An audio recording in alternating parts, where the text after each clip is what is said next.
Alcohol can be found everywhere, at local engagements, at dinner for two, at a family gathering across the street, and even high school proms, homecomings, and parties.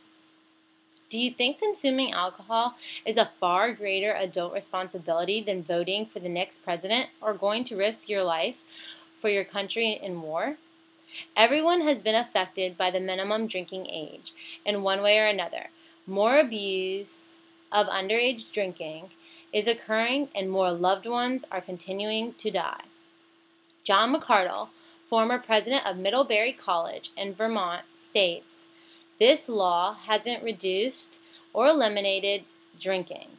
It has simply driven it underground, behind closed doors, into the most risky and least manageable of settings."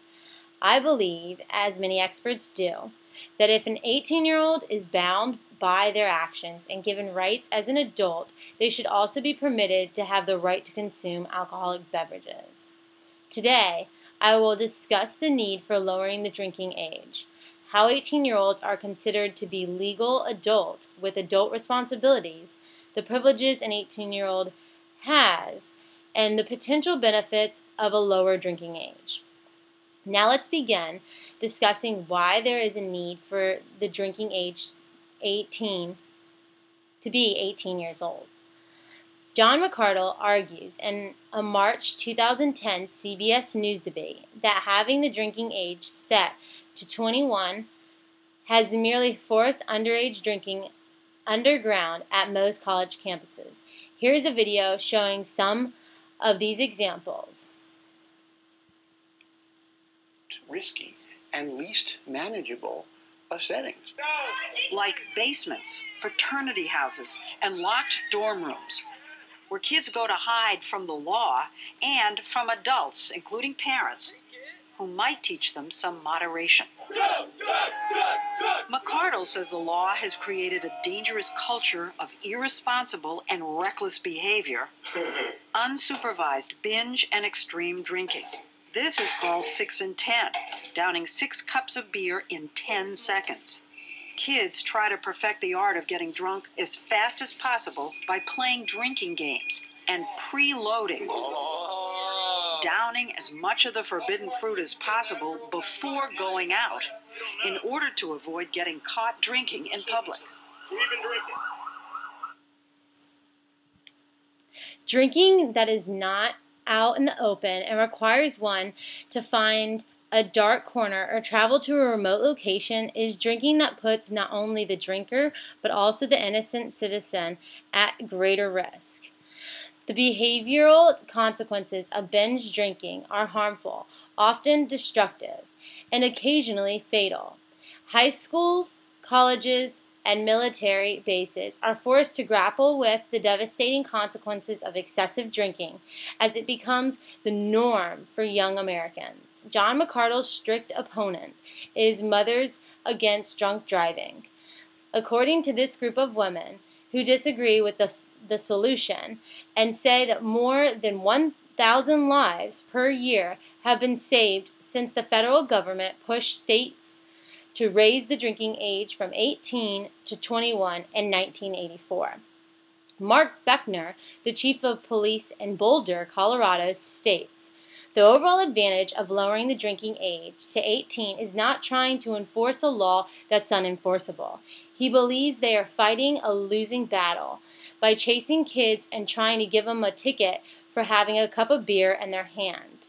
Now, I will discuss how 18-year-olds are considered to be legal adults with adult responsibilities except for drinking alcohol. When a person turns 18 years old, they gain the right to vote. This is a powerful and important right given to a person. This right allows a person to vote for who will run their country. If our country and our law recognize that an 18-year-old has the mental capacity, thoughtfulness, and judgment to select our leaders, why shouldn't that person be allowed to purchase or consume an alcoholic beverage? Where does the consistency lie?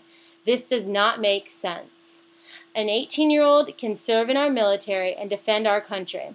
Therefore, our society is allowing 18-year-olds to go out and put their lives on the line to defend our nation But for some reason, our society won't allow those same individuals to sit down and have a glass of wine at dinner. I believe if one can serve in the armed forces and fight in war, that same person should have the right to consume alcohol and the ability to have self-control. Another responsibility 18-year-olds have is that he or she is eligible to be a juror in our country's judicial system. When an individual turns 18 years old, they will start receiving letters in the mail asking them to come to court and serve on jury duty.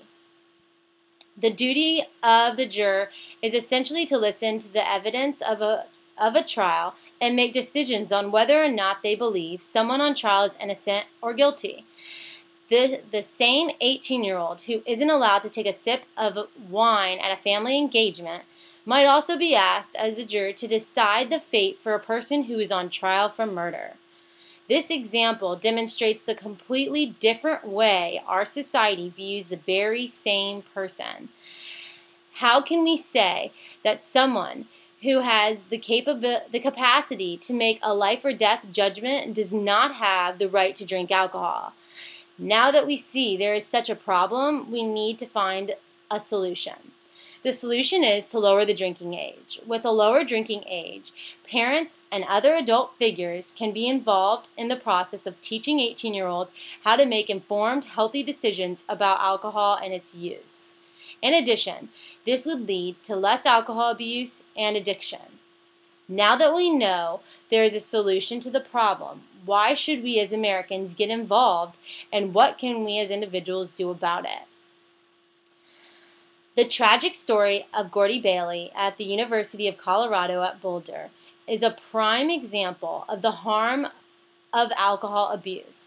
Gordy was an 18-year-old freshman and had been at school for 1 month. When he underwent a fraternity initiation, Gordy drank around 15 to 20 shots and became incapacitated. I am now going to show you the CBS News March 2010 interview with Gordy Bailey's parents. Somebody that just had too much to drink. Yeah. He was clearly in trouble. Lanahan says that the fraternity brothers put Gordy on the library couch and just left him there alone. The president of the fraternity did ask several brothers at intervals to go in and take Gordy's pulse, as if to say, tell me if he's alive or dead. So he's on a couch, passed out for hours? And hours and hours? 9 hours. 9 hours. 9 hours. And no one called for help. Right. 911, where's your emergency? Need to get an ambulance. What's going on? We got a guy who's passed out. He drank way too much, and we found him this morning. Is he breathing?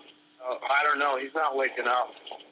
Gordy died alone in an empty room with his friends surrounding him. And it's just very preventable, just inexcusable. Gordy died of alcohol poisoning. To try and prevent another senseless death, the Lanahans created the Gordy Foundation to spread the word about the dangers of alcohol abuse. And recently they released Haze, a film about excessive drinking on college campuses. I need to get help. If the drinking age had been 18 instead of 21, would the kids have called for help when Gordy passed out? I think so. So because it was illegal, you think that's why they didn't call? I think that's right. Do you agree with that? Well, they had alcohol in the fraternity house, which was against their policy.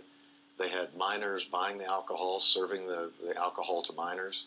They had to make a decision about what they were going to do, and unfortunately they made the wrong decision. John McCardle points... In conclusion, the current law with the drinking age at 21 has failed in its efforts to keep young Americans safe from dangerous aspects of alcohol consumption. 18-year-olds who have many important rights should be able to earn the right to purchase and consume alcohol. By lowering the drinking age, the United States can begin to raise more responsible drinkers who won't be as prone to abuse alcohol as today's Americans are.